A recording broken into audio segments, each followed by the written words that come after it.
for the second half, we thought we'd just kind of have a preview of the season, which is kind of the juicy bit, really, isn't it? So what we're going to do, because it's important to say, you know, this sort of idea came from all of us having a chat, really, and just because there's various people who've been invited by various people, and we all know you, and we all love you, and we all think you're great Norwich fans, and we want to sort of make the point that, you know, we're all friends. I mean, we're all sat here, we're all friends, we all get on, you know. It's not like the local media are all against each other, or we're trying to outscore each other, or trying to get the scoops and what have you. We're all friends, we all get on, we all see each other at match days every week, and you know, we've all known each other a long time. So that was kind of what this was all about, really. It's just kind of being together and going into the new season. It was a really tough season last season, but we're here, and we're still going to be there. We're still going to be going to Carrow Road and away every week, and we'll still be covering it. So what we're going to do is each person on the panel has kind of got a subject they're going to talk about, and then we want to hear from you. We want to hear what you've got to say about it as well.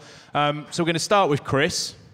That sounds scary. Yeah, we're going to start with you, Chris. Okay. And your subject, it sounds quite formal, doesn't it? But your subject is all about Dean Smith, because you know, he is the Norwich manager now. He's the man with his feet under the table. He's still only going. Yeah, exactly. He's still only kind of going with a squad he's inherited. He's not been able to bring too many in. Only as we record this, 2 players of his own you know, kind of recruitment. Yeah. But the question is, Chris, and you discuss, both injured.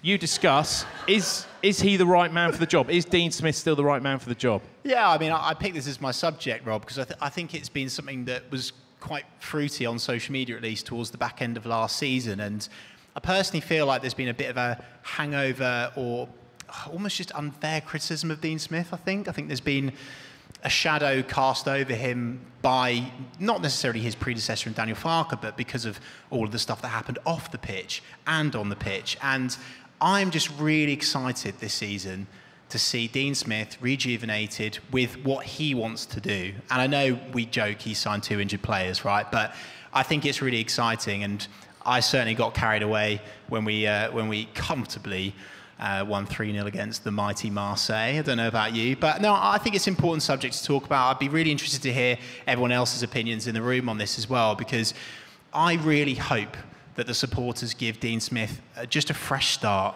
I know that last season was disappointing, but I felt like he couldn't do anything, and I liken it to a broken down car. I feel like poor old Dean Smith, he was trying all sorts of things to get this car started again. Different formations, different players, you know, jump-starting this car, and the car just wouldn't start. And I think this season, it's been to quick fit, and we're now ready to drive off again. And I'm just really excited to see Dino and Shaky driving the car, because I feel like, unfortunately, and actually I think the fan mood, let's take some accountability and responsibility. I also think the fans were already really grumpy when Dean Smith took over. And so, yeah, as I say, I'm really interested to hear the thoughts of everyone in the room on that, and you guys too. It's never the fans' fault, surely. Shall we bring Lorraine and Anita have both got their hands up. We want to hear from you. Do you feel that Dean Smith is the right man to lead Norwich this season? We'll hear from both of you. Anita, you go first. She's grabbed the mic for a start, and she's taken over. Aggressively grabs mic. Well, I'm personally not as optimistic as you, Chris, I'm afraid. I think under Farke we had we knew where we were going. We had a style, we had an ethos, and I don't think we've got that under Dean Smith, unfortunately. And you give your story of the broken down car and going to quick fit. I do feel it perhaps is quick fit, a bit cheap, and hopefully it will good. cover the... Doing it on the cheap, cover the cracks and keep going just for a couple of miles and then break down again. But yeah, I'm not quite so... I don't know. I'm hoping to be proved wrong, but I just say that we've got them there. I just feel it was the only option that Norwich had. He was there, happened to lose his job, and you know, he fell into that position. I don't think we got the right person for the job. Who would we have got? I don't know. That is you know, another question that who was there available? Who would come to Norwich? It's always a difficult, you know, sort of one, because we can't seem to sort of attract what we wanted. But I felt that we would go again out and look at another international manager, someone like a Daniel Farke, someone a little bit more sort of left wing, and I just felt that was the easy option. I'm not a fan of Dean Smith's style of play, and yes, it wasn't his choice of players last year that he was playing with, but And as we said, we've got 2 players. I'm excited for those players, but again, both injured. They're not going to start the season. I can't see them starting the season. And I just hope for his sake that it does go well, but I'm not holding my breath particularly. I actually agree with Anita on most points there. I think there's just this natural, and there's no confidence. And I agree with Anita. I do think that we are just in this situation where we don't quite know it's going to work. The one thing I'd positively challenge Anita on is I'm not sure we've seen a Dean Smith style of play yet with what he's had, but I don't know, maybe I'm wrong. Is that the problem? Is that the issue? Well, because we knew... Sorry, I was just going to say, this is what I was going to jump on from my perspective, really, because I've been watching games since last November, really, and there's mitigation for why this maybe isn't the case. And maybe to continue the car analogy, it just felt to me like there was some warning lights. And Agreed. Sometimes you can drive on. You ignore the warning lights, don't you? Good that. Sometimes the big red stop comes in, and you know you're in trouble. I don't think we're there yet, but I think where Norwich are at this moment in time, if I'm being honest, and it's just my opinion, I probably would have liked to have been able to look at various elements and gone, right, that's what Dean Smith's trying to do. He's trying to do that with that. Yeah. And maybe that's because of how easy it was to identify a Norwich City team prior to his arrival. And I think maybe this is the contrast, because you've gone from a Norwich team that had a very obvious identity to maybe one now that is perhaps potentially a little bit more subtle. Did we have an identity under Daniel Farke in his last season, though? Because I'm not seeing an identity. I think he switched it around all the time. It was probably more desired in the last season, but you kind of knew what it would look like if all went well. I think at the moment, if you polled Norwich City fans, and this room's probably an opportunity to do that, really, and said, OK, well, when we all rock up for Cardiff or Wigan, do we know what Norwich City are going to look like and how they're going to play? No, we haven't got a clue, have we? That's why we're excited again. Yeah, I was going to say, doesn't that make it more exciting? Yeah. Dean Smith came in last season, and as we now know, he had a squad that wasn't good enough to stay in the Premier League for whatever reason. Yeah. He did his best with it. He couldn't turn the corner. Now he's got a chance in a division where it should be much easier, with more or less the same squad. Michael's going to talk about the recruitment and the changes over the summer in a moment. Is this not now his chance to actually wipe the slate clean and show us what he can do? Do we almost have to forget about last season and judge Dean Smith from now? This is why you're good at what you do, Chris. That's basically what I'm saying. Let's try our best to just forget about last season and just give him a new opportunity to shine, because he's not. And actually, by the way, I'm not getting on Farke's back, because Farke had a broken down car as well.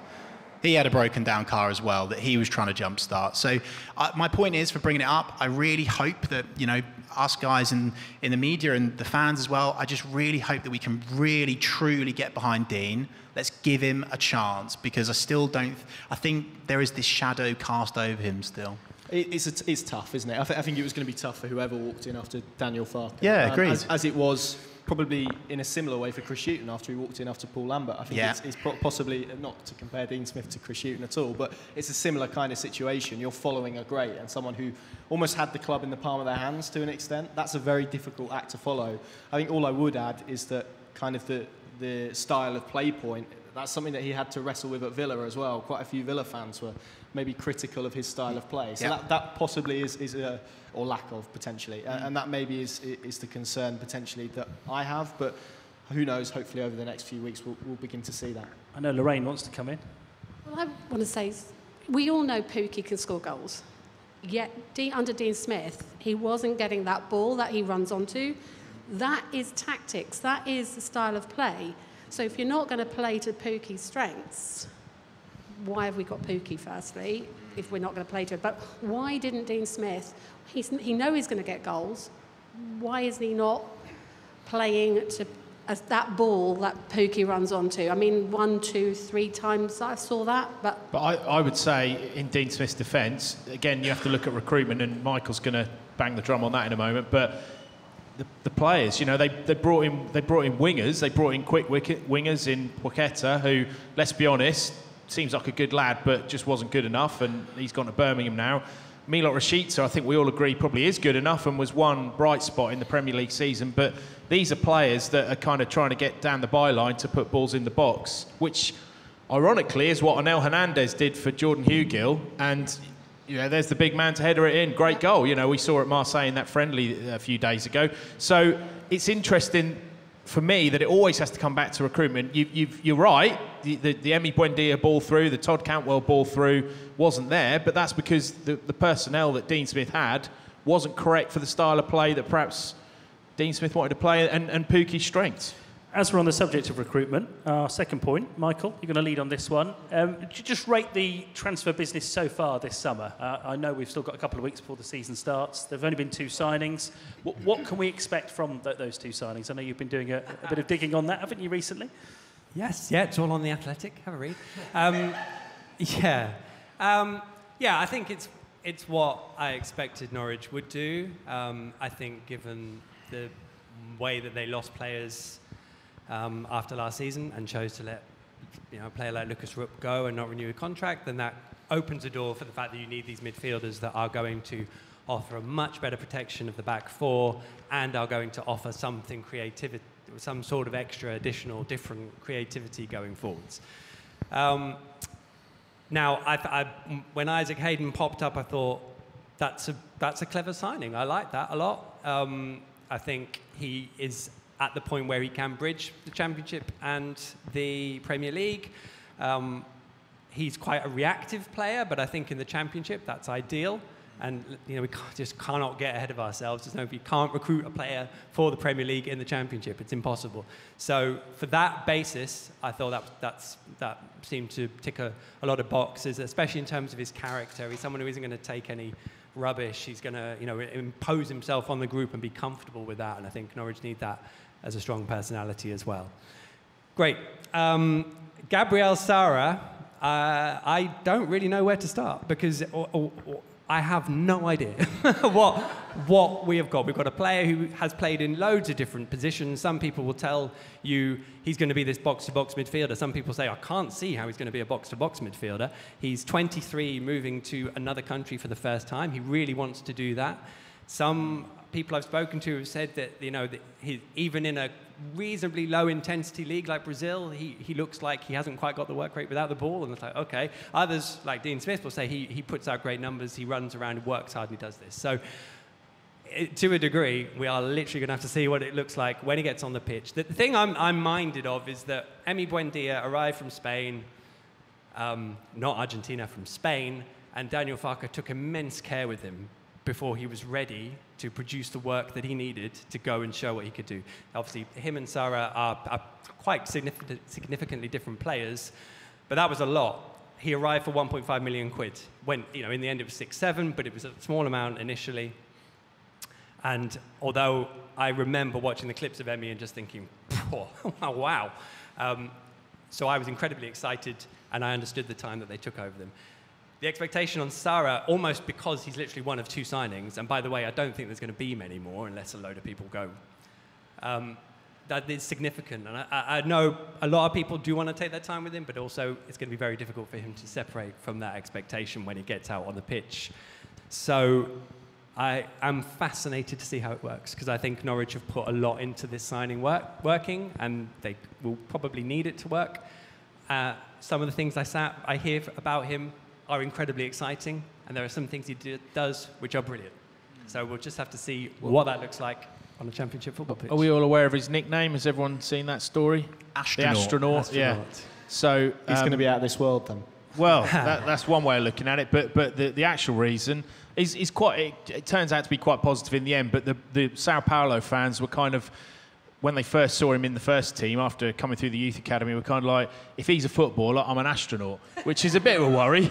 But then he really kicked on, started playing really well, and then they all kind of said, well, yeah, we obviously are astronauts because this guy is good, and he's proved a lot of people wrong. So there has been players at Norwich City in the past, Chris, who have proved people wrong, and I think that's what Sarah's clearly done at Sao Paulo. I think you've lifted the lid there on Norwich City's recruitment policy, because when Milot Rashica arrived last summer, we were all told this bloke's the rocket, astronaut. They recruit on nicknames, don't they? It says there, exactly. Oh, shit, why not? And I do think, just to bring it slightly back to the Dean Smith debate, if I may, what you were saying, Lorraine, and absolutely as Rob said, the reason Teemu Pukki wasn't getting the same service was that the player who provided that service for 3 years didn't exist in a yellow shirt anymore, and that was a fundamental issue because he didn't really get that service when Daniel Farke was still manager either. Would any other manager have kept Norwich up last season? No, don't think so. Dean Smith kind of tried to figure it out. Each time he figured it out, maybe there was an injury, maybe the squad couldn't keep that momentum, so maybe there was nothing he could have done. But I don't think he can escape scot-free from last season because he was responsible for more than half of the games. Just maths.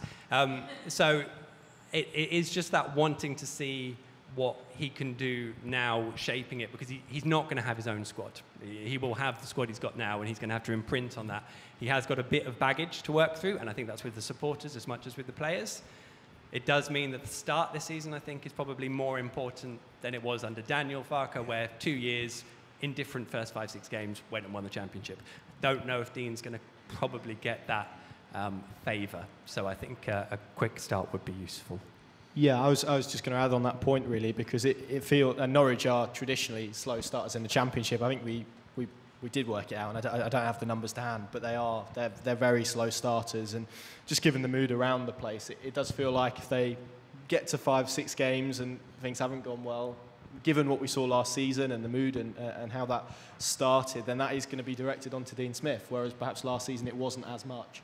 And that then probably becomes problematic for the mood and how it seeps into the place, as it did at the end of last season as well. So it does feel like a really important start. And also, I think you're spot on in terms of the analysis, but that midfield, and we speak about style of play, feels really significant, because if, as we expect Norwich are going to be, this sort of high-pressing, counter-pressing side, which is completely different to what they were under Daniel Farke, then a lot of it will be based on the mechanics of that midfield and how they operate.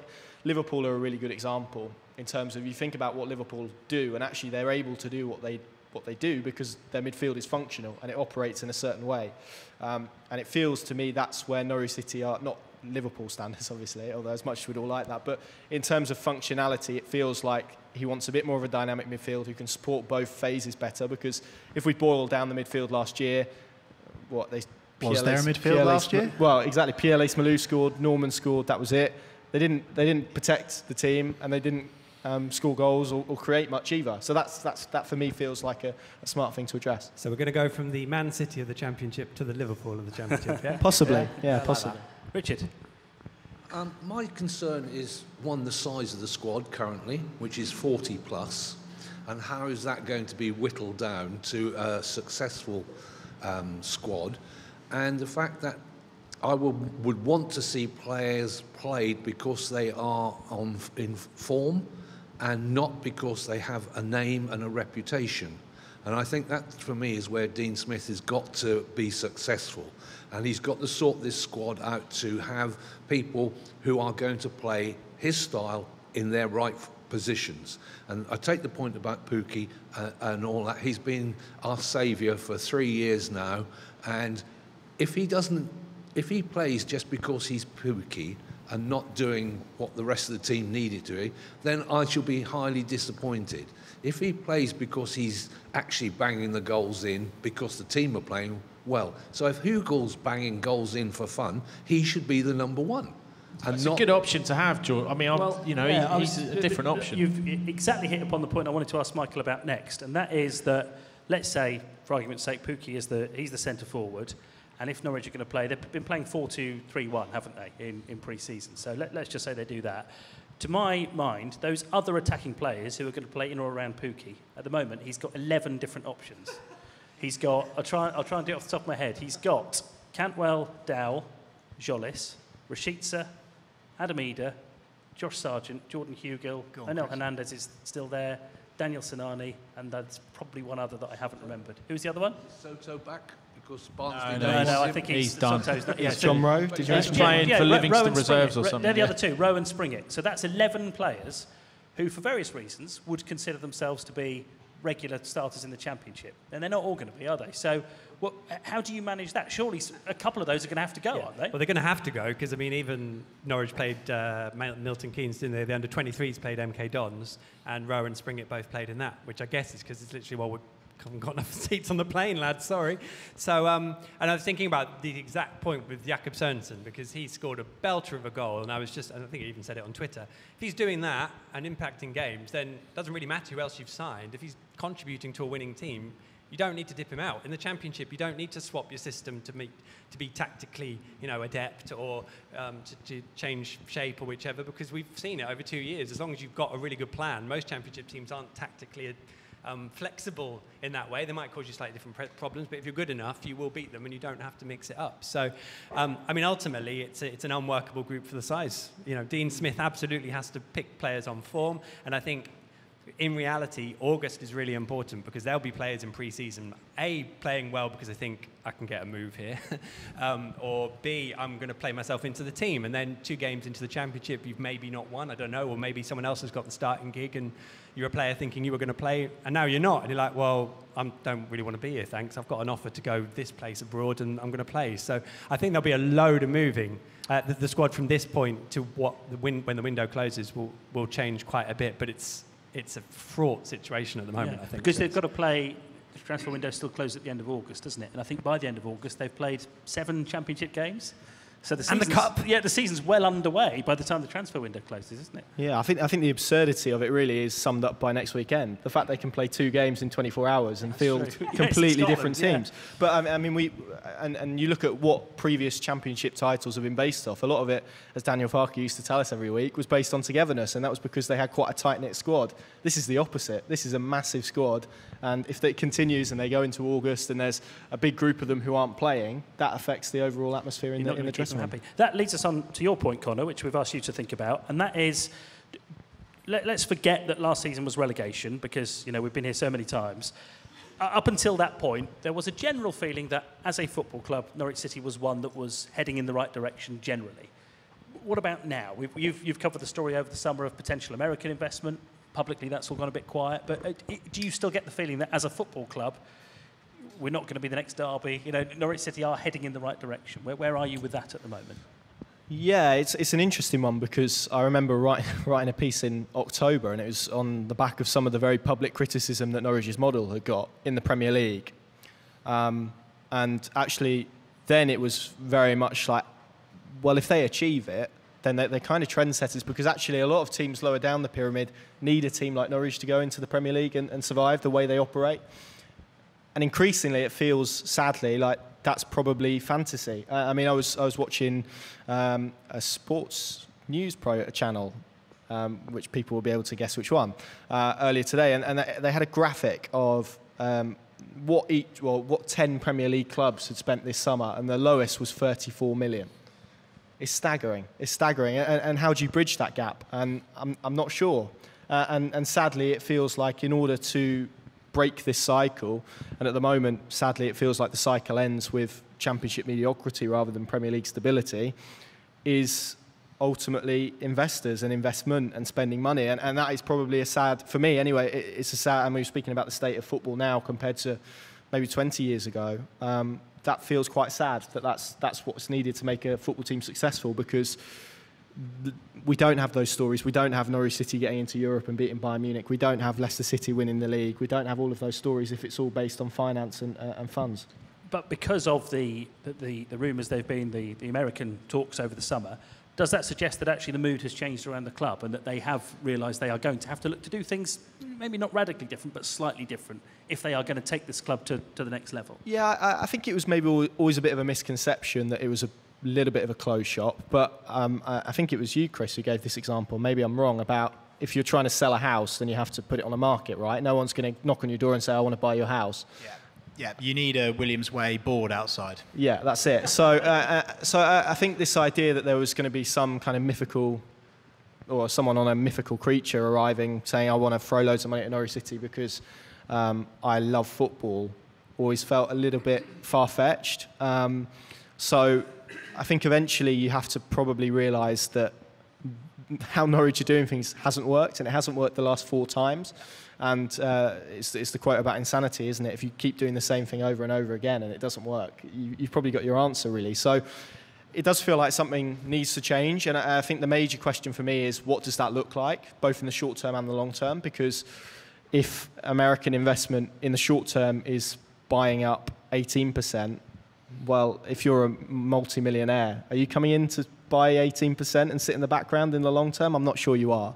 And also, if that then happens, obviously there are countless examples of football clubs, and we could sit here all night and list them and speak in depth about the horror stories, but there are clubs who have been taken over, sometimes by supporters as well, who have really struggled since that takeover because the money hasn't been spent in the right way. So, and some who have then lost their identity because of it, and this sense of belonging that we spoke about in the first part, that's been eroded away because of poor ownership. So there's always a little bit of uneasiness, but I think probably where I am now is there will at some point have to be a change because of the age of the majority shareholders, and that's a very real situation. But also, what does that look like, and how does it function? And there'll probably be people out here who have different ideas in their head of what they'd like that to look like. Yeah, so many things could happen, which leads us on, Rob, to our next point, actually, which is about what lessons the club and the fans should have learnt from last season. And it's interesting, I'll throw one in for you straight away, it's interesting that we always come back to money with football, isn't it? And yet, when you look at Norwich City's players and the ones that we think are going to be successful this season, Timo Pukki's name has come up a lot, free transfer. We can name lots of other players in the squad who cost a lot more money than him, who haven't been anywhere near as successful. So is money really the be-all and end-all? Is that one of the lessons we actually probably should have learnt from last season, that it's what you do with your money rather than how much you've got? Yeah, I mean, the thing is, all people sitting here have been watching Norwich more than sort of 4 years, you know, and we know that, yeah, the yo-yo thing is what Norwich are known as now, but, you know, lots of us were there when Norwich finished third in the first ever Premier League. So that was a different age, it was a different time, it was a different century. But we've stayed up under these owners. We've stayed in the Premier League for more than one season under these owners. So it can be done. The self-funding thing, I think, is I mean, I've said this so many times on Canary Con, a lot of broken record, but I just don't really know what it means, because surely any club is using gate receipts and the money they bring in from selling players. We understand that some other clubs have rich owners that pump money in and what have you, but they're all looking for something. They're all looking to take something out as well. They're all looking to sell. You know, Leicester City, for an example, a great example by Connor. You know, they won the league, but they've still had to sell players and had to replace them. You know, and there's teams like, you know, Southampton who've made a habit of selling players and still bouncing back and finding new ones. So what we've got to learn from last season is that, you know, if we are relying on our youth academy and what's coming through, you know, we just need to improve it, because, you know, you've got John Rowe coming through, who's obviously someone that went through the Langley programme, and we're lucky enough to work with the likes of Darren Eady, who knows him, and Forbesy, and all the people who've worked with him. They all say, you know, he's done brilliantly to get into that first team picture, and he's obviously one that we're looking at. Tony Springett. You know, are these players going to be given an opportunity to be put in the shop window and recycled, if you like, and sold, or are they just going to be kind of not given that opportunity, left on the bench and forgotten about? Because at the minute, Norwich's plan is to bring these players through and sell them. Who's coming through? Who is coming through that's going to be recycled and bring that money in that Norwich so desperately needs? So what have we learned? I mean, it's an interesting one. In terms of fans, I think, you know, we're just kind of used to it now. I mean, Norwich get in the Premier League and everyone laughs at us, and it can get a little bit frustrating. It can get a little bit upsetting, I think, for Norwich fans, or we just kind of shrug it off and think, well, you know, that's where we're at. But the point that I'll always make is, you know, there is a football club there that has succeeded in the Premier League. There is a football club there that's under these owners, with the same owners that we've got now, has stayed up. And that came down to having the right players and the right manager. You know, we have got a manager, going back to Chris's point, I think, who can get this team going, especially in the Championship. I think Craig Shakespeare's a massive plus as well, because he's clearly a brilliant coach. I mean, I watched the mic'd up stuff that they've done with him, and I was enthralled by it, because, you know, the guy clearly is so good with players. You know, he's a bit of a Steve Foley, if you like. The players clearly like him. He's one of the lads, etc., which is great. But, you know, we've got that, you know, but we need to get the players in that can do the job. And, you know, Gabriel Sara, you know, obviously it's a lot of money to spend, but clearly he's a player who they've been watching for 4 years and what have you. So they're doing that homework. But as you said earlier, we've been here before. We've brought players in for a lot of money who just haven't cut the mustard. Chris, I'm going to come to you on what you think the atmosphere is going to be like at Carrow Road at the start of the season. Because I know it's impossible to say how are the fans feeling, because there's 27,000 people go. Some will be really looking forward to it, others will be reticent, as we've heard. But in generally, it's a supporter base that it hasn't actually been able to turn up and watch a successful team for 3 years now. Because that season when Norwich got record points tally, sadly it was behind closed doors. Yeah. So the last 2 seasons that fans have been at have been Premier League relegation. So it's a long time since Carrow Road was properly jumping, since fans really had something to get their teeth into. As much as people will turn up in good numbers, do you expect a bit of a jaded feeling at the start of the season from what fans are saying to you, or is there excitement? Well, I think there will be natural excitement. There will. When you get in Carrow Road again, the pie and pint banter that we've spoken about, there will be. However, the boys at the end there have spoken about this, and it's such an important point. The first 5 games are crucial. We need to be winning all 5 games. No, we do. No pressure. Yeah, but we do, because how much of a difference would that make? And I just think that it's so crucial that we start well, because I think there'll be a natural fragility and anxiety amongst the Norwich City supporters going into this. We've already heard noise about it. We're all like, we saw such negative or poor football under Dino in the Premier League, so we need it to work, and we need it to work fast. I do think there'll be a lot of excitement though, and you raise another really good point, which is around fan feeling, Chris. We're likened to a yo-yo club, and we've actually really only felt the low of the yo-yo, not the high of the yo-yo, which is why I actually think that, even, and I'm actually criticising myself here, sometimes I've gone over the top about it, because I've only felt the low of the yo-yo. So I've said, I've had many debates I work with Terry Westgate, we have many debates in our office about, what is the importance of the style of football, and I just want to win at all costs. I don't care if we win dirty, defend and win 1-0, it's off someone's backside, I'm fine with it. Let's just get the winning feeling back in this football club again. And that's what concerns me about the recruitment, because we've not brought anyone in that's not been so badly affected by that relegation. I think they will be, and that's why I'm excited to see the youngsters come through. You've hit upon one of the issues that I think may be underlying this season, and that is we are so scarred by the Premier League now, particularly the last 2 seasons, where we've just about managed 40 points, which is what you need to stay up, but it's taken us 2 seasons to get it, which is not the idea. So if with 6 games to go, Norwich are top of the table, and it looks like they're going to go up, will there be the same excitement as there usually is, or won't there be a lot of people thinking, we've got to go back there again, and we know what happens? Isn't that the biggest problem? That is going to undermine everything at Carrow Road this season, isn't it? That even a team that's doing well, the Premier League is...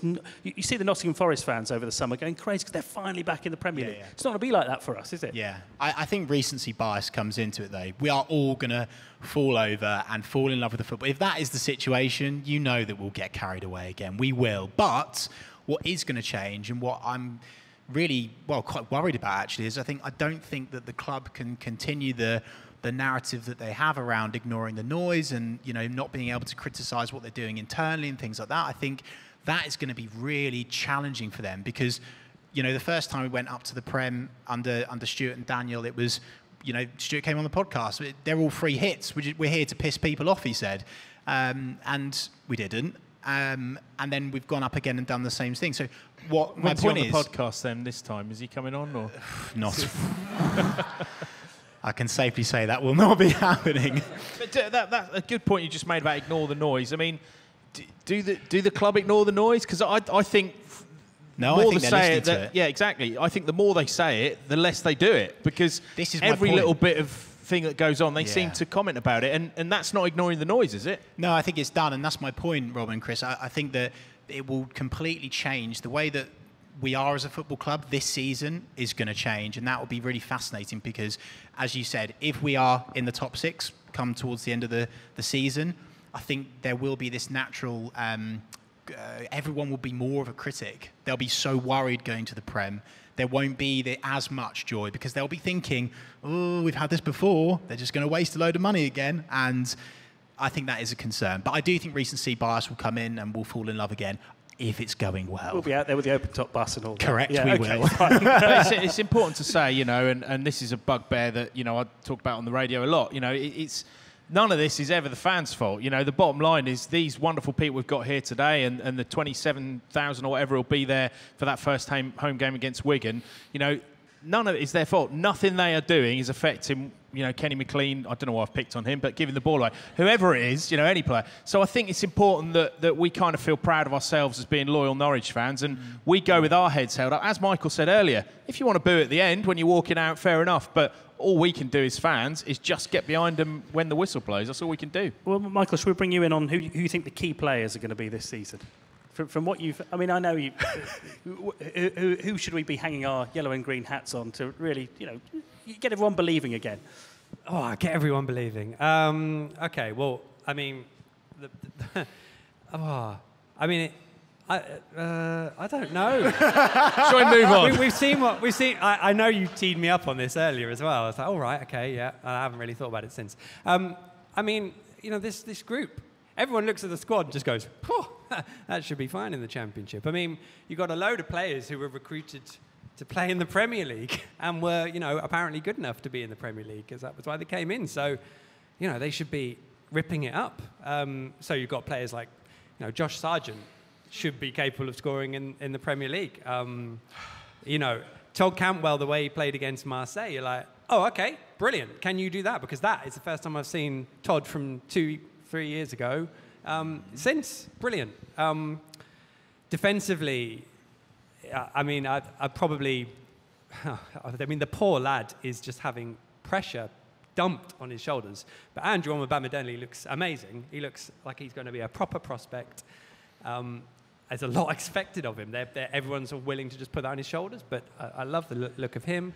I think probably a bit of a get-out answer. You've got the players who aren't playing. They're going to be really crucial because you're only going to have harmony if everyone's together in the group, which probably does come from wins. But, you know, you do need whoever the striker is who's playing a supporting role, like Jordan Rhodes a few years ago, being genuinely happy that Teemu Pukki's scoring goals and they're genuinely happy about what's going on with each other. So likewise, Tim Krul and Angus Gunn, whoever's going to play as number one.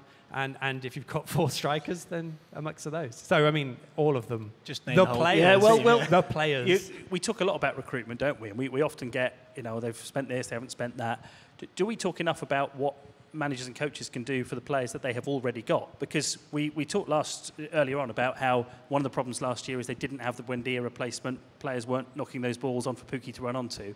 But if you went back this time last year, we'd have been saying, Todd Cantwell, we've got Kieran Dowell, you know, we've got players who can do that. So wasn't part of the problem last season that actually the players didn't step up. They didn't do what we know they can do. Well, and you've also brought in players thinking, oh, this will be great because they'll play it like this and they'll do it like this. And then Daniel Farker couldn't really make it work in terms of the individual roles, maybe, and maybe he started doubting how he was going about it.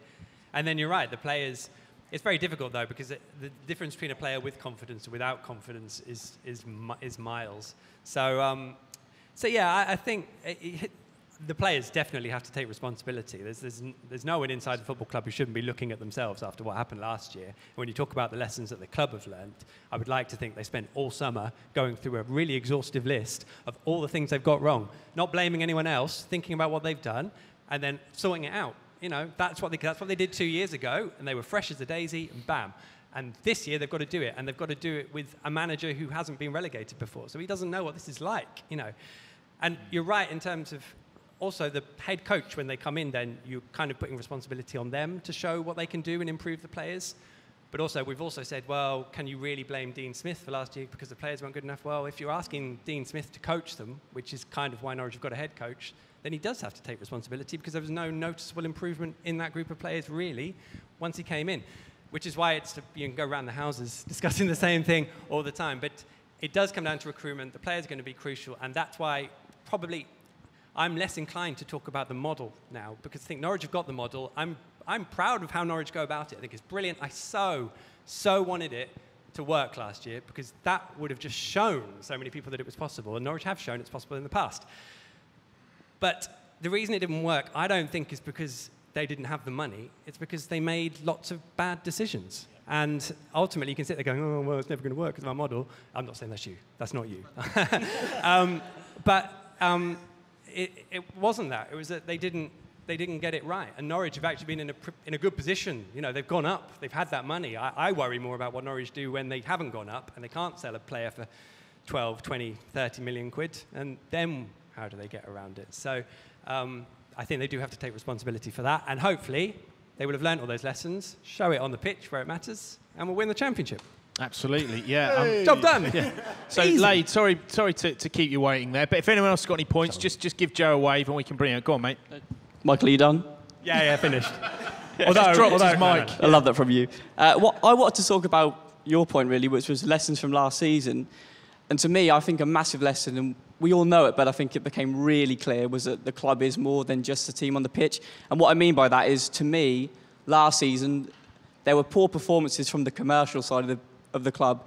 Some of the announcements that were coming out seemed, quite tragic.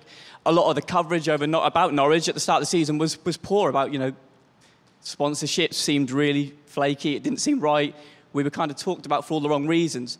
But flipping that to a positive, this season it feels really positive. We're being talked about for the right reasons. For example, I've listed a few. An incredible mental health campaign that came out. Norwich was spoken about by so many different channels, praised so much. Partnerships with exciting Brazilian team. And even I know the kit won't win us the games, but even the fact that the kit is so beautiful, the fact that people are talking about us, the fact that people are saying, best kit of the season, there you go, you've already won it. We're already feeling like winners. And I think last season, I felt like Norwich felt like almost we were 1-0 down from the start just because of the coverage we had. It just didn't start great. And then ultimately we had a poor season. But this season it feels like we're 1-0 up already. Like Nade, we are being spoken about well. Nade, you forgot the lights. The upgraded lights for this season. Oh, the light show is going to go off, I'm telling you now. But that's a really interesting point, Nate. Well made. I agree with you. And unfortunately, I'm gonna throw a little bit of shade towards Daniel Farke here. One thing that used to annoy me about him, when we did the pre-match press conferences, he was forever playing Norwich down. Forever saying, "Well, we're self-funded." Well, and I won't do the impression. Do the voice then. I won't. I'll let Chris is better at the impressions than me. But you're right. And when. I mean, I know what happens in the commercial department doesn't really affect what's on the pitch, but when everyone's kind of walking in things a bit more positive and looking up, we spoke to Gavin Drake, who lots of you will know, who's someone who's worked in football as a kind of, I never know exactly what to call him because he's got a specific title, but he works with the mindset of players and managers and what have you, and he came on our scrimmage and said, self-funding you're talking yourself down, keep mentioning it, because it's almost like, well, we're only Norwich, we're little Norwich. What's wrong with having that mindset of, we're Norwich, we're the favourites for this league. We should be the team who are winning it. We should be the team that turns up everywhere, and people are a little bit, oh, hang on, Norwich are good. So I like what you just said. I love that from you. There you go. I've nicked your catchphrase. It's the last time I ever say it. I have to pay him to say it, Hang on. You did sing Zombie Nation live on air, so come on, Rob. That was for charity. They were dark days. Never again. A couple more points I wanted to get through before we do Michael Bailey's question time. Connor, the next big thing. We've talked a lot about the importance of the youth academy, that the next one's coming through. And there was, towards the end of last season, where it was all a bit bleak, there was one game where Tony Springett was talked about, a real positive on the season, because he won a corner. So, that's how desperate it got for positive. So he's won, he's been around the first team. Can you give us a couple of other names that maybe we're not thinking about yet, who, come the end of the season, this could be their year? Really like Liam Gibbs. Sadly, I think he may end up on loan, actually. But he's in pre-season has looked really good, and I know there's high hopes for him.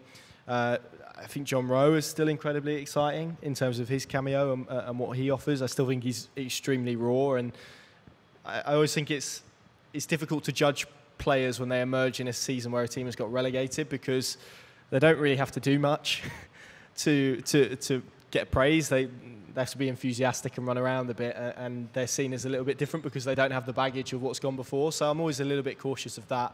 I think for me, I'd echo what Michael said on Andrew Omobamidele. I think he's, not someone that we don't know, obviously, but incredibly exciting. I think people forget that he's not played too much, actually. He's only played just over 1,000 minutes, played 5 games in the Premier League. And yet I know internally they refer to him as a Rolls Royce, and I think that's incredibly exciting for someone at his age. And every time that we've had the privilege of speaking to him, always get the sense he's very level-headed and doesn't take that expectation as arrogance and stuff like that. So I think he's another one. He's the Rolls Royce they've taken to Quick Fit, then, is he? Yeah, absolutely. Yeah. We've got a spaceship now. Come on, we've moved away from a car. We're in a spaceship now. I'm trying to think of. What about Adam Eder? Can I put him out there? Yeah, it's a big season. We keep saying the last 3 or 4 years, it's been the big season for him. But this feels like the big season, maybe in a different respect, because if he doesn't do it this year, it feels very difficult to know how or when he's going to do it. And I think for him as well, he'd probably be looking at it and going, I've got Timu Pukki in front of me. He scored 20 goals again. It becomes very difficult, I think, because he needs to create an opportunity for himself. He's, 21? I think he's going to be 22 by the end of the season. That's not an age to be still sat on the bench, particularly when you compare the amount of minutes of football he's played compared to what Max Aarons had. I know Max Aarons is obviously an exception to the rule, really, but you look at the contrast in minutes between strikers his age, and he still hasn't played a lot of football. So it feels like it's a big season. And yeah, it does feel like we're talking about it's a big season for Adam Eder again, but it feels like it's a big season for his career now, and in terms of what direction that goes in, because they were very confident last year that he would explode in the Premier League scene, and he kind of did in a way, but then got injured. So it feels like he needs a little bit of luck again. Also probably needs Timu Pukki to not be as score goals as much as he has done, which is obviously difficult, I think. So yeah, it's a big season for Adam Eder, but for maybe different reasons as to why we've been asking that question or using that statement in the last few summers. And Rob, what would be success this season for Norwich City? Is it promotion or bust? Anything less than promotion isn't success? Or is it a case of, as long as we are sat here at the end of the season having enjoyed going to Carrow Road again, is that enough for you? No, I mean we've got to go up, haven't we? I mean that's the bottom line. I think most of us will probably take the playoffs, even though I'm not really looking forward to them. Even if when I just think about it, I'm not looking forward to. At least we won't have to play Ipswich, because that was just too much for me. I nearly conked out after that. But I think it's got to be at least playoffs, hasn't it? We've got to have a kind of top 6 finish. You know, the squad we've got, when you look at it, I mean, you know, we've talked about the fact it's got to be sized down a little bit, or we're like Barry Fry, that Birmingham squad at the minute, they had in the 90s or whatever. But, you know, it's too big and it needs to be trimmed down a little bit. But when you think about the players, you know, we've already talked about Pukki. You know, I gave poor old Kenny McLean a bit of stick earlier, but in the Championship, as a centre midfielder, I mean, there's not many better than him, to be fair, in terms of energy and, you know, getting around the pitch. He's an international. You've got Grant Hanley, you know, your favourite player. I know how much you love Grant Hanley, and I love him too. You know, he's such a rock at the heart of the defence. Oma Bombadele, we've already mentioned. You know, you've got Gunny and Krul to fight over the number 1 spot. You know, the two brilliant goalkeepers. So there'll be no excuses if we're not in the top 6 at the end of the season. There really won't. And Wembley? We'd take that, wouldn't we? What, FA Cup? FA Cup final? Double Wembley, yeah. Double Wembley. We're going to hand over to Michael Bailey to finish the evening, because Michael wants to host his. He always wanted to host Question Time. So have you got a title for this? Question Time. He's had a couple of hours to think about it. With me, Fiona Bruce Rioch. That's what we're calling you. We'll add the music in later, Michael. Don't worry. Yeah. Here's the music. That's where they're going to add it in. Okay, Sirrah. I can't remember if this was something I wanted to do or yeah, maybe it was. Well, I hope you're doing it now, mate. So it's not about my questions, but I'm sure we've covered loads of stuff. So I'd like to think there's some stuff here that maybe you guys would like to ask on all manner of subjects to do with the Norwich City, or even on some of the stuff that we've spoken about. And Joe will wander around with the radio microphone. So just show your hand, or give a knowing nod, and either you'll buy my car, or you can ask a question. Hello, sir. What's your name? Josh. Hey, Josh. You right? Yeah. Do you think it's a massive season for Cantwell?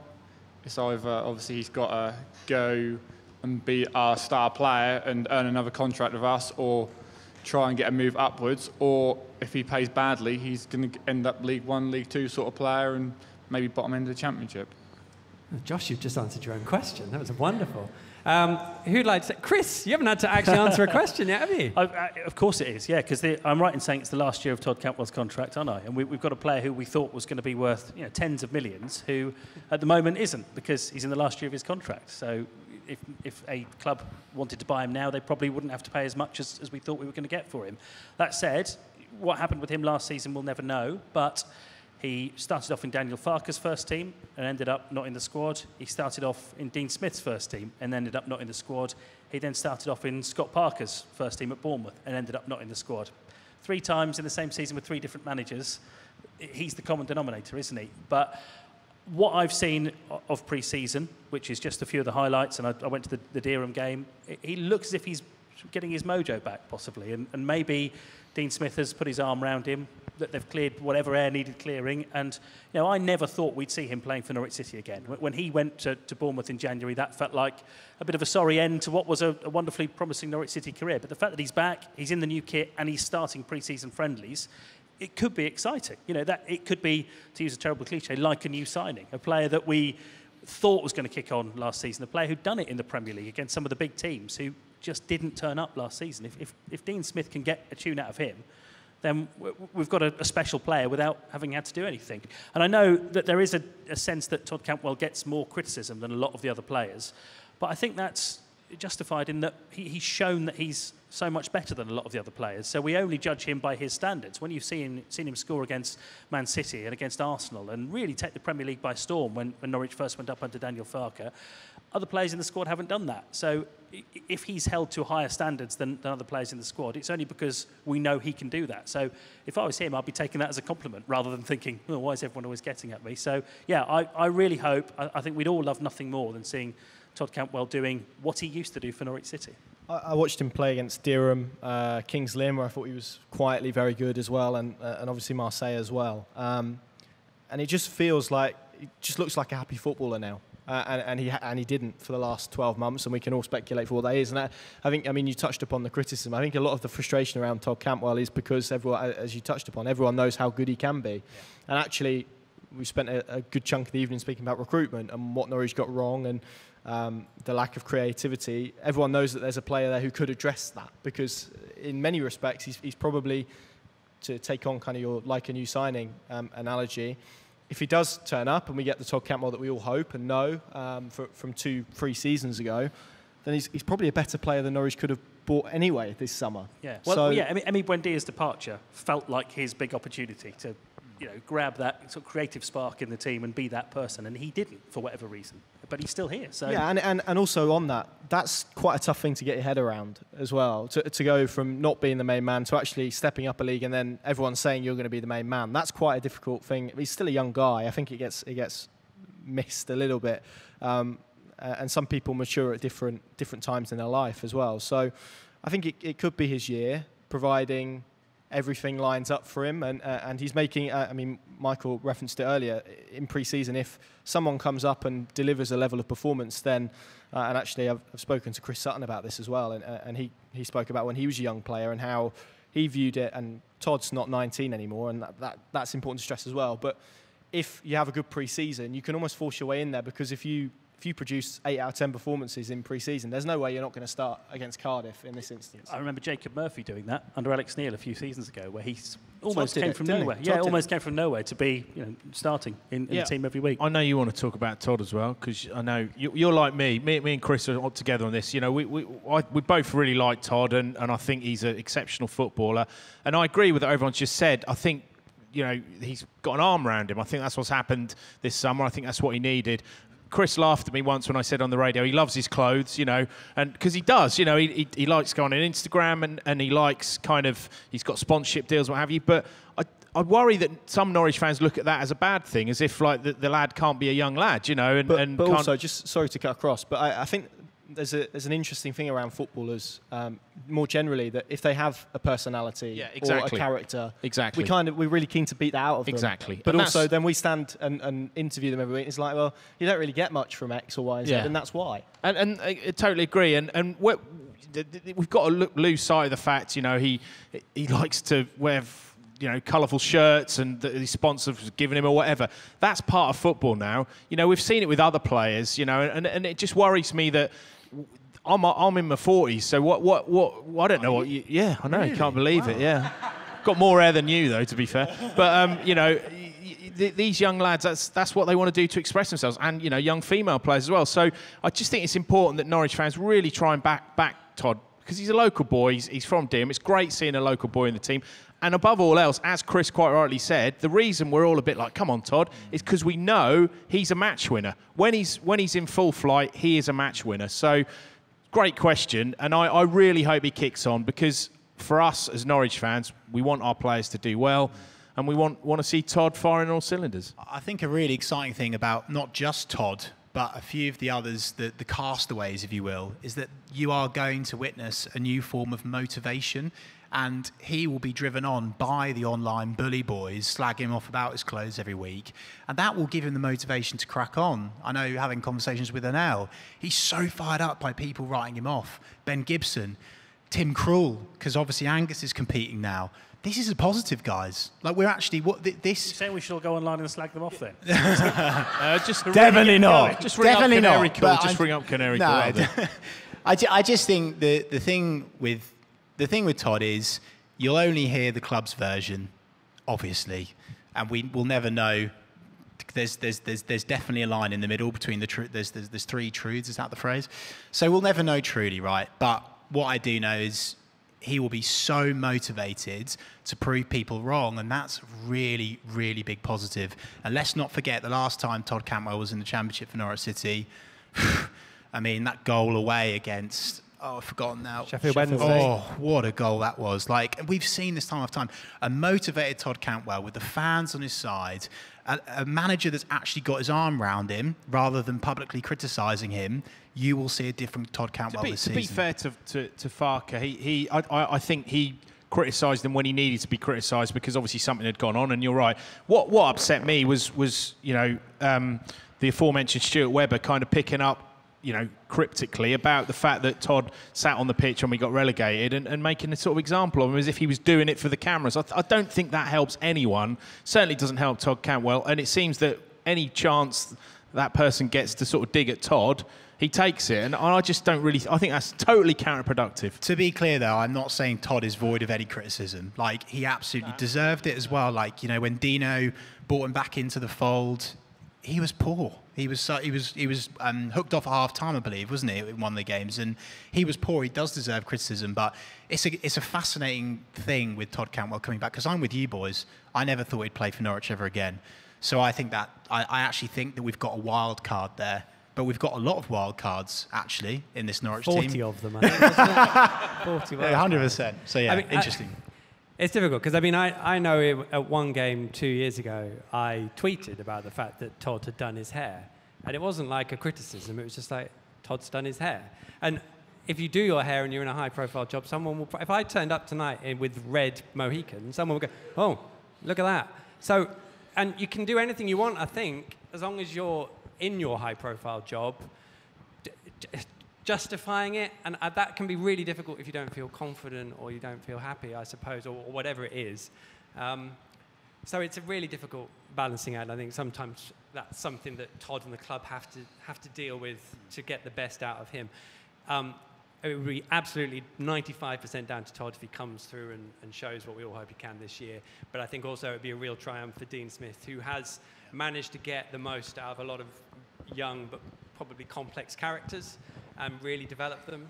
Well, we all know the big one, don't we? Well, yeah, Jack Grealish probably isn't the player without exactly what Dean Smith and that's did. what encourages me. And we've all done it in the press conferences where we spoke to Dean. So, is Todd like Jack Grealish? And obviously he's played that down. But if Todd Cantwell ends up being half as good as Grealish, then we're fine. And Dean Smith will count his job. Will sit down and think, if I'm good at my job and I can do it properly, I will get something out of Todd if I can. Can't always, but if he doesn't, he'll probably go, that niggles me that I didn't. So he's a teacher, he'll take that on. But fingers crossed, because he'd be worth a lot of money if he does. And be very good, obviously. Another question? You've still got the mic, or is anyone... No, I've got a question. Do you want to have a follow-up? I'll go for it. It's kind of for all of you, really, but... Oh, no, Josh asked first. Sorry. With all the players that we had last season, you haven't got to pick your starting 11, but would Norwich City be able to be a top team just with the players that we had last season? And if the answer is no, with the players we've now got back, we were on loan, and with the two new signings that we've got so far, is that enough to make us, or what Do you believe that could be enough to make that team, all them players, enough to form a top team? Do you mean in the Championship with the squad we had last season? Yeah. So I think the Premier League and the Championship we've said are so different, but that doesn't mean that you may not think that actually they would. A lot of people are saying they are great players, but do you believe that? Do you think that we had enough to still be a top team, or do we really need to do more in this transfer window? I mean, personally, I think the squad we had last season probably would have been all right in the Championship. If you kind of think about Milot Rashica, who had an all right season and we know is a good player, I think we'd seen, we've seen lots of those players in the Championship before, and we know that they can do the business. Obviously, you were taking Todd out of that, so there's a big play. You're taking Emi Buendia out of that as well. And you've still got Teemu Pukki, who's clearly will still be the best striker in the Championship by miles for me.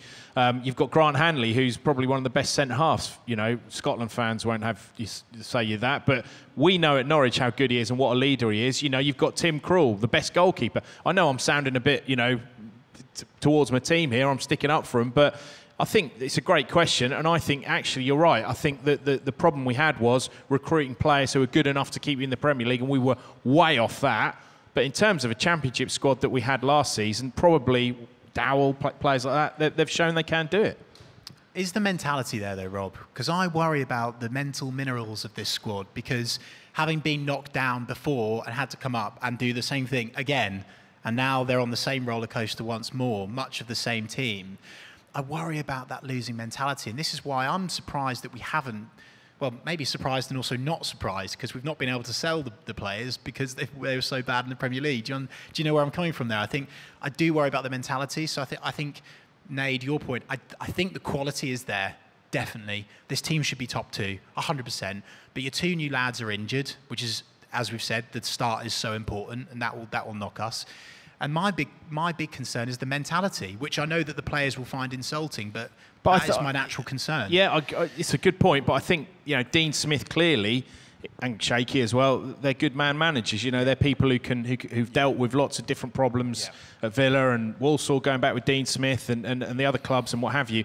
So it's a fair point, but these players have been winners. A lot of them, they've won the previous season. Literally walked the league, if you like. So I think it's down to mindset, and I think just at that start of last season, I think Daniel Farke had kind of come to the end of his run, and it was time for a change, and that change came, and we're with Dean Smith. But I certainly think it's going to take a couple of wins early on, 5 wins will do, like you said, just to get that good feeling back for all of us, including the fans, and then there'll be lots of positivity. That's what I'm hoping anyway. Anyone else? Lucas? I just think it's no coincidence that the 2 signings they've made so far have been midfielders, because I think we've talked about Pukki's quality and the attacking quality in the squad. You've just talked about Krul and Gunn and Hanley and Omobamidele, Aarons, how happy we are defensively. Midfield didn't function at all last season, did it? And he signed 2 midfielders this summer, which probably tells you a story. That was the problem area, and it will help get that right. You can help both ends of the pitch. Happy? Nothing to add. Brilliant. I mean, personally, I do think it's interesting that we've got players coming back in who 2 years ago were maybe not deemed good enough. I know they'll come back with renewed motivation, but that's that I'm not sure about where that leaves us going forwards necessarily, depending on how things go. And I've watched Norwich before, thinking this group of players should definitely be good enough. They're clearly good enough, and then you look at them and something's not quite functional, or the motivation isn't there. As you say, the scars maybe of the previous season. So we'll have to see how it goes in the first few games, but it should be. And I think we all think it should be. So fingers crossed, that's the way. How long have we got, out of interest? Probably about 10 minutes, 10 more minutes, right. Get those final questions so Susanna's got a question, I think. Susanna! Hi. Go for it. So I think we were talking about the positivity from the fans around everything, and I think it's fair to say there was a massive disconnect with fans last season, and probably still now. There's a lot of work to do there. For me, I thought, obviously something we had with Daniel Farke was the wave at the end. We've not really got any rapport with Dean Smith, which might be why a lot of people haven't really got inside with him yet. We obviously had that survey a few weeks ago now, asking about how the fan atmosphere could be improved in terms of drums and standing seating. But what do you guys think that the club needs to do in terms of work to try and reconnect with the fans and kind of get everybody back into one sort of mentality?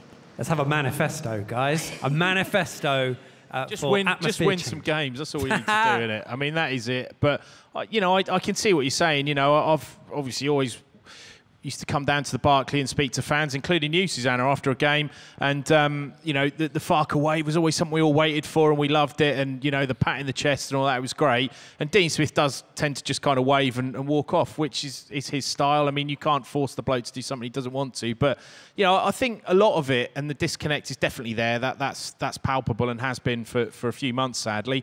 But it is just this thing that the noises at the top of the club just need to be a little bit more caring about fans and not kind of saying, well, you all turned on us. What was your problem? You know, we weren't winning. Well, you all turned on us. Well, if the club's putting that message out, fans are going to be like, hang on a minute, mate. That's the worst Premier League season we've probably ever seen, you know, for this football club.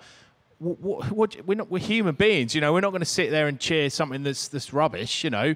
So I think sometimes maybe the word is arrogance. I don't know. Maybe it's just criticism, I guess. But I think sometimes the noises coming from the very top of the club are wrong, and it makes fans kind of turn around and go, look, mate, you know, you need to sort yourselves out before you're really going to get it back from the fans. And agreed with Daniel Farker was great, was amazing to talk to. He was great with his PR, and he kind of balanced up where the noises from the top were a little bit negative. But equally, I will say Dean Smith, a pleasure to deal with, a really, you know, nice man and positive and happy, always good when we talk to him, certainly from a press point of view. So I think it's definitely going to be there from him. One final point, when we went up to Villa, I went out and spoke to some Villa fans to get their take on the return of Dean Smith. They absolutely love him up there. And it's probably got a lot to do with the fact he's a Villa fan, but they were really sad that they couldn't say goodbye properly. So I think it's just a case of winning some games and, you know, it'll come for Dino. Yeah, I mean, just on kind of the waves point, I think it's maybe misunderstood slightly. I think Dean is probably trying to push the credit onto the team or criticism onto the team rather than being the performer that Daniel Farker was. And that's just being a different human being. My approach would be completely different to yours, I'd imagine, Rob, and vice versa. Doing the Hulk Hogan's. Exactly, yeah. That would be quite something, that, wouldn't it?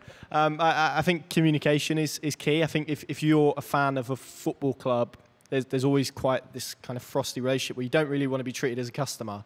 You want to be treated as slightly above that. And that is quite a difficult thing to get right. But also, I think key to that is you have to let people in. You have to bring people on the journey with you. It's what they did so well when they won the championship. The whole narrative around that was, actually, it's us. It's all of us. And last year, it didn't. It felt a bit us and them. And that's something that they need to get back to. And it's very difficult to construct as well, particularly when there's a lot of expectation on your performance. And people are saying about winning opening 5 games or setting sights of promotion, because actually in many ways they can't win this season, because if they get promoted, everyone will go, oh, okay, you're expected to do that. Yeah. But if they don't, then they're going to get criticised because they haven't. So it is difficult, but they definitely, and we spoke about messaging earlier, do need to get better at bringing people back on the journey with them and getting people back on side. And I guess that feeds into some of what you said, Rob. I was just going to say on the disconnect points, I think it's a good thing you brought up there, Susanna, and I think it's very easy for us to say, and I saw the reaction to the survey going out, well, just win some games. I think that's a bit cheap and far too easy. I think it's really important that the club now take action. Let's be really honest with ourselves. Our atmosphere at the football club, particularly in the Premier League, has been pants, right? It has. And I know that's down to winning games partially, but partially it's because we've just been a bit stale. We need to change. We need to try and mix things up. And I was really encouraged by the survey around, you know, some people are anti-drum, and that's totally fine. But I'm happy that at least they're trying to do something to make a difference. I think it's also really important to understand where that disconnect comes from. And I know that we've harped on about this, but I think it's so important that lessons are learned from inside the football club, that their words matter, and it always comes down from the top. And we can no longer be blasé about what we say. It's just so important that we're conveying the right message. I say it's a bit of a rule, let's be honest, it's Stuart and the board. And so that disconnect is there. Let's realise that it is there. But I'm so pleased that the club are doing something about it. And it is more than winning games. I think now that the club need to win back the trust of the fans, because, as you said, when we're in the top 2 again, we need to really believe that we're going to have a good shot at staying up, and we're not just going to have this cycle of we go up, they blame the fans, and it goes on and on. I think that's a really important point. I worry a little bit that the idea at the moment is that at the football club is that it's okay, we'll win games in the Championship, so then everything will be fine. And unless you have a lot of money, if everyone's not pulling in slightly different directions or not at least pulling in the same direction collectively, I don't think it works. So I do worry about that a little bit going into the season. I would like to see something that makes sure everyone's going to bring everyone along with them. And they've spoken about this for 3 or 4 years, shouldn't really matter whether you go up or not, or whether you go down or not. If you're going to Carrow Road, you're all there, you all want the team to win, you should be all, doing everything for each other to make that happen. If it doesn't happen, but you've kind of done everything, well, that's actually acceptable. We'll take that, do that every week. So, and now we're sort of like, well, it'll be all right if we win a few games because fans don't like it when you don't. And it's like, well, yeah, it's going to need a bit more than that. So that's what I would like to see in the next 3 weeks. We haven't actually come up with any, what do we actually want though, guys? I mean, do we want a drum? Hands up if you want a drum. Who wants a drum? Lorraine's on your own there. Who wants a drum next to them? Yeah. Different. Can I say, I was very anti-drum. I was very anti-drum. I used to sit in the River End, so maybe that explains why.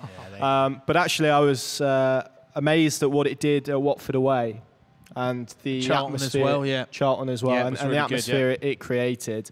And I think, the young lads behind it probably deserve a lot of praise. I'm a convert as well. I really am, and I've always been. I hate drums and goal music and all that, but I think it brings some good atmosphere. See, I think away from home it's ideal because you've got a small pocket and you can really then sound loud in a away stadium. But I think at Carrow Road you shouldn't need it. If I'm honest, you should have, the lower Berkeley or whoever singing constantly. And actually at Selhurst Park, I can't remember the name of it. The what begins with whoa.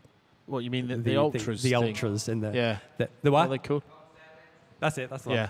one. So they're singing all through the game, and you could hear the Marseille fans in wherever they were in the wrong stadium, singing all through the game, and they were 3-0 down. It's those sort of things that I would like to see, but I don't know how you generate that, Connor. Yeah, it's tough. All I was going to say is I went to a test match earlier in the summer, and they've obviously got the Barmy Army with a trumpet. Why not a trumpet? That would be more acceptable than a drum, would it? I don't know. Can you play the trumpet? I can't, no. Oh. No. It gets a bit annoying after a while. Anyone play a trumpet in here? No? Okay, we need to find a trumpetist. Is that right? Other musical instruments open for suggestion, yeah. Okay.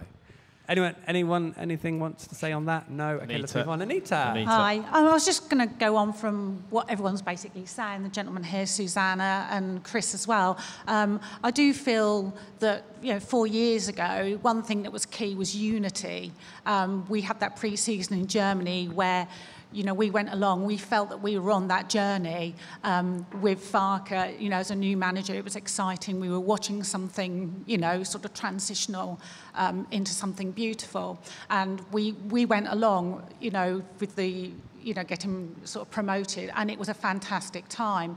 And I really feel the last 2 seasons, obviously we've had the pandemic, but I really feel with a group, Norwich in particular, we've had a lot of toxicity, and that's gone from within the club, it's gone within the fan base, and I feel that it's been a really tough time for everybody, and it's been on social media. It's been aimed at the players. It's been aimed among fans, and it's been an awful place. And it's also been within, as I say, we had the sponsor that went wrong. We had, it's just so many things was toxic about the club. And I just think going forward, I just think we should all be in together, and it should be about that unity again. And as you said, the small glimpses of positivity we've had with the kit being received, Lotus now being the sponsor again. And I just hope that that's cyclical. Football is always cyclical, and I'm just hoping that we're going back to that 4 years ago again, and that's what will happen. We'll get that unity back. I agree. Bang on. Good speech. Spot on, yeah. Round of applause, yeah. I think all I would add really is that in order to do that, everyone has to move on. And actually, there can't be this, well, they said something mean a year ago, or the fans did this a year ago, and so they're against us. I think it needs to be kind of eased on all sides now. And that unity, I mean, I spoke about it earlier, it's really important because I think whenever a team's doing well, everyone points at their togetherness, and when they're not, everyone talks about managers losing the dressing room or whatever. So it does feel like maybe it's overhyped, and I think unless you're in it, it's difficult to know that. But certainly from a fan feeling, if you're involved, if you feel like you're on the journey as well, it makes you far more likely to pay money to go to Wigan than perhaps ordinarily you would. And Connor, just echoing the point you made earlier about customers, which is, I mean, I don't know, are they called supporters numbers now? I think they are now, because they were customer, and it was just like, no, you know, football fans are above, you know, you're above you're not a customer, you're a football fan. You've been there from day one, you know, or you might not. There might be your first day, it might be your first game, but we're not customers, football fans. We're football supporters. We're football fans. So I think, you know, every football club just needs to remember that. And that's the important thing, because we're all in it together, as Anita succinctly said. That's a good place to end, probably, isn't it? Yeah. Brilliant. Well, in that case, we'll wrap it up. Do I have to do any? Not really. Thank you for all your amazing questions and for joining us. Thank you to the Yard for their brilliant hostaging. Go give the guys a round of applause.